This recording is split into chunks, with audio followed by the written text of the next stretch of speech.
let me explain something to you boys out there. And I've told this to Hunter. I've told this to all the boys that I have a chance to talk to. I told Mikey, I said, no, you listen to me. These women, you cannot give them what they want in their 20s and 30s. You just don't. You have to wait until life beats them down because it surely will. You watch the movie Barbie, as I did. Barbie is all about how girls are trained to have high expectations about being girl bosses when they grow up, and the world revolves around them. They get to be president, they get to be astronaut, they get to be whatever it is that they want to be. But then reality is, no, you meet some dude at a bar who knocks you up, and you got like 4 or 5 kids, and you're fucking in your mid 40s.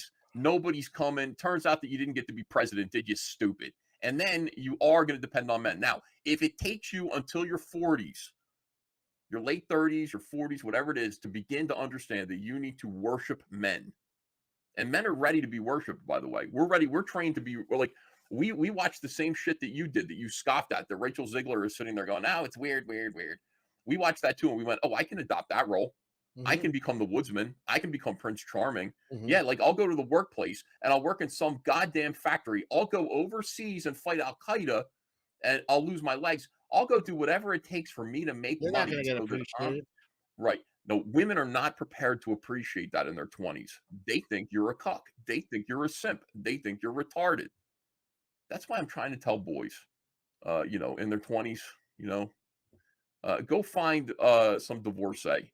You know what I mean? Go find a woman who's already been through and has been humbled. Yeah. Ethan may be very talented at making comics, but he doesn't know anything about dating. If your best advice is to go hunt down the divorcee, beaten down women with kids in tow that are pushing 40, then it just tells me you have no idea what you're talking about, because that right there is a formula for disaster, and honestly says more about you and what you think is acceptable, because if anyone takes that deal, it really shows that they have such a low opinion of themselves, and that they're only worth being the cleanup man. And maybe that was good enough for you, but I think most men deserve better. But the dumbest thing I think you said in that whole spiel was that you think that this protects you more somehow than the 20-year-old, when all statistics point otherwise. And if anything, it gets worse, because now you're paying for her kids. She requires more expensive things, like a house. Not to mention now you have an extra 20 years of drama and trauma to deal with. So no, this isn't a better deal. If anything, it's worse. And the only positive aspect you said about them not divorcing you is statistically false, and it only highlights your own low self-esteem that you have of yourself and men, that this would be your best option. And on your point, the older women will appreciate you more than the younger ones will, isn't true either. The older ones just need you to pay for them. The younger ones just believe they can girl boss it all the way to the top, and when they get older realize they're not, they look to you to clean up their 10 plus years of mistakes. So no, neither one is better than the other in that aspect, because neither one appreciate you until they need you. All that sacrifice, going to war that you mentioned that men used to do, was for low body count, young women, and that's what guys were sacrificing for that opportunity, not the opportunity to have some pre-render family where you get to take care of Chad's kids, where she's off coping and seething because she couldn't get that Chad, and now she's stuck with you. And if that's the deal you think men should take or are worth, and that's the best option for them, then I think you might have a bigger head wound than Matt Barr does.